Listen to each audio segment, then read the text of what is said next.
एक सच्ची घटना जिसमें डर और रहस्य दोनों का मेल है। तो कहानी शुरू करते। रात का समय था। रोहित अपने दोस्तों के साथ रात के खाने के बाद घर लौट रहा था। समय लगभग 11:30 बज रहे थे। रास्ते में हंसी मजाक करते हुए दोस्तों का ग्रुप अपने अपने रास्तों पर चल रहा था। अचानक रोहित अकेला रह जाता है और अपने मोबाइल की बैटरी चेक करता है, जो लगभग खत्म हो चुकी थी। एक हल्की सी बेचैनी उसके चेहरे पर दिखाई देने लगती है। अब रात के सन्नाटे में अकेले चलने का एहसास हमेशा ही अजीब होता है। हर आवाज, हर हलचल किसी अनहोनी का संकेत लगती है। अब रोहित भी उसी रात यही महसूस कर रहा था।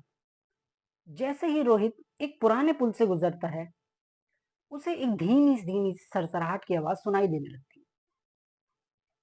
वह रुकता है और चारों ओर देखता है, लेकिन उसे कुछ नजर नहीं आता। उस सुनसान पुल पर कुछ अजीब सा था, एक ऐसी खामोशी जो उसके रोंगटे खड़े कर रही थी। रोहित को एक एक पल के लिए लगा वह किसी की नजर के में है, कोई उसको देख रहा है, उसको ऐसा एहसास हुआ। अब रोहित कुछ देर के लिए तो खड़ा रहता है, फिर अपने कदम बहुत तेजी से बढ़ाने लगता है, बहुत तेज तेज चलने लग जाता है। लेकिन तभी उसे फिर से वही आवाज सुनाई देने लगती है, जैसे किसी के पैरों की हल्की हल्की आहट हो रही है। रोहित रोहित अपनी गति को और तेज बढ़ा देता है और वो तेज तेज चलने लगता है। लेकिन जब वह एक मोड़ पर पहुंचता है, तब अचानक उसे सामने से एक स्त्री आती हुई दिखाई देती है। एक सफेद कपड़ों में उसको एक स्त्री दिखाई देती है, एक औरत दिखाई देती है। लंबे बाल हवा में उड़ रहे हैं, उसका चेहरा साफ दिखाई नहीं दे रहा। रोहित थोड़ी देर के लिए रुक जाता है, सहम जाता है। धड़कनें उसकी बहुत तेज तेज धड़कने लगती है।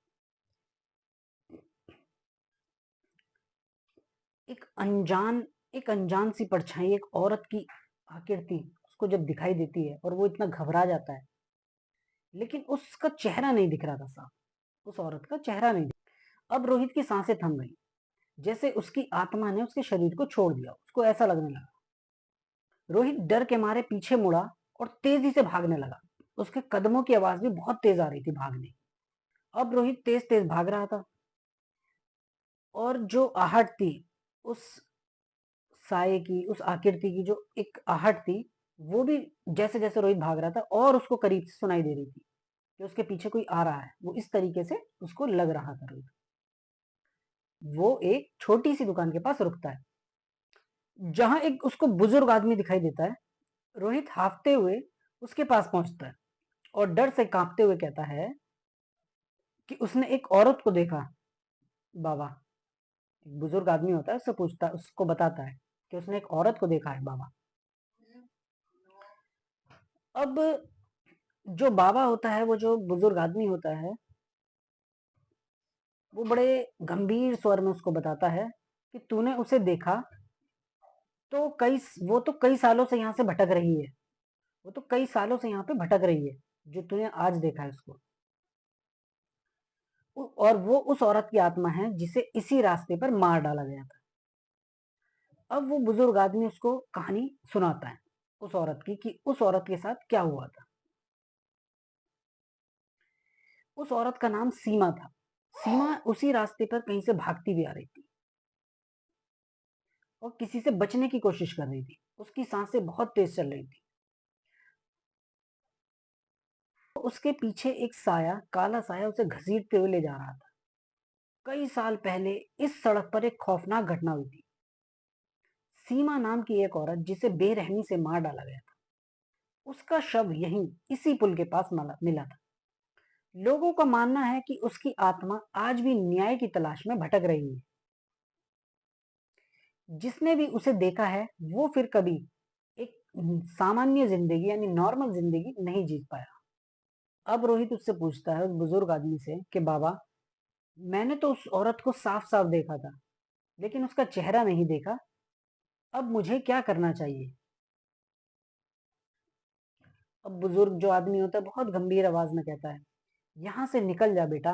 रात की इस खामोशी में जो भी होता है वो कभी-कभी इंसान के काबू में नहीं होता है। अब तेरी रक्षा सिर्फ तेरा हौसला ही कर सकता है। अब रोहित उसकी बात सुनता है और घबरा जाता है। जैसे-तैसे वो खुद को संभालता है और अपने घर की ओर बढ़ता है। लेकिन जैसे-जैसे वो दुकान से दूर होता जाता है, हवा और ठंडी हो जाती है और एक बार फिर उसे वही पैरों की आहट दोबारा से सुनाई देने लगती है। क्या रोहित उस रात अपने घर पहुंच पाया या फिर उस औरत की आत्मा ने उसे अपने जाल में फंसा लिया? कभी-कभी कुछ घटनाएं इंसान के सोचने की क्षमता से बाहर होती है।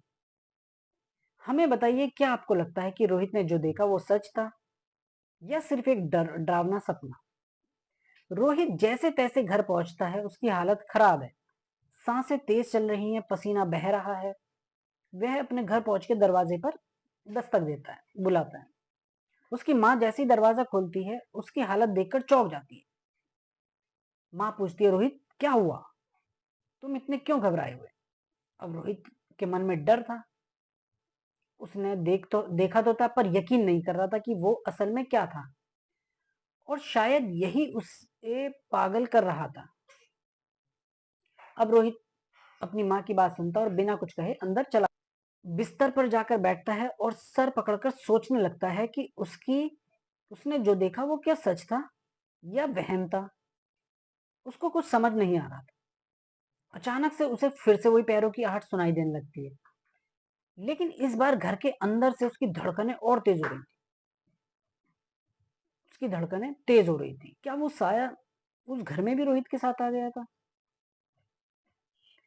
क्या रोहित अब कभी भी इस डर से आजाद हो पाएगा? रोहित धीरे धीरे उठता है और अपने कमरे के दरवाजे की तरफ देखता है। बाहर से उसे वही चूड़ियों की खनक सुनाई देती है जो उसने उस सड़क पर सुनी थी। उसकी आंखें डर से चौड़ी हो जाती हैं। दरवाजा हिलने लगता है। रोहित दरवाजे की तरफ बढ़ता है। उसकी हर एक सांस भारी हो रही थी। जैसे ही वह दरवाजा खोलता है, सामने कोई नहीं होता, लेकिन फिर अचानक एक ठंडी हवा का झोंका उसके कमरे में प्रवेश करता है। उसके चेहरे पर खौफ के साथ साथ कुछ समझ में ना आने वाली उलझन भी दिखाई देने लगती है। हालांकि दरवाजे के उस पार कुछ भी नहीं था, वह अंदर का डर ही असली था। रोहित अब उस अनजान ताकत का सामना कर रहा था जो उसे छोड़ने के लिए तैयार ही नहीं थी। कमरा अचानक ठंडा हो जाता है और रोहित को ऐसा महसूस होता है कि कोई उसके पास खड़ा है। वह जल्दी से पीछे मुड़ता है और उसकी नजर उस स्त्री की छाया पर पड़ती है जो अब उसके कमरे में खड़ी है।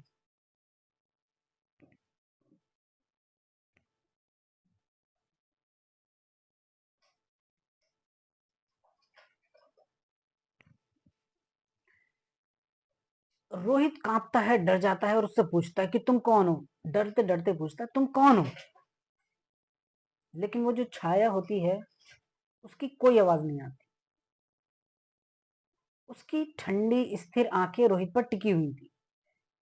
रोहित घबराकर पीछे हटता है। तभी वह स्त्री उसकी ओर बढ़ती है।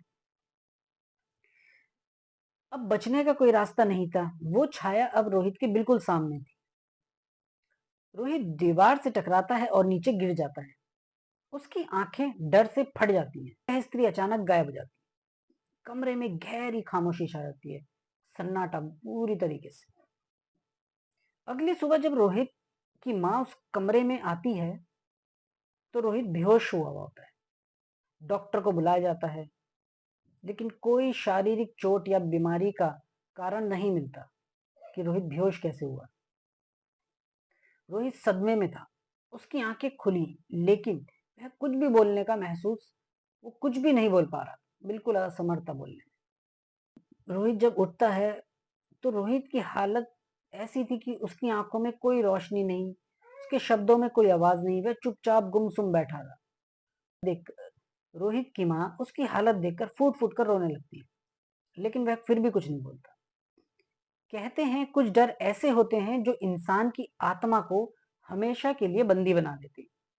रोहित की कहानी भी कुछ ऐसी ही है। यह एक सच्ची घटना है जो बताती है कि हर चीज का एक अंत नहीं होता। कुछ कहानियां कभी खत्म नहीं होती। अब ये आपको तय करना है कि रोहित ने जो देखा वो सच था, महज एक भ्रम था। क्या आप मानते हैं कि आत्माएं भटकती हैं?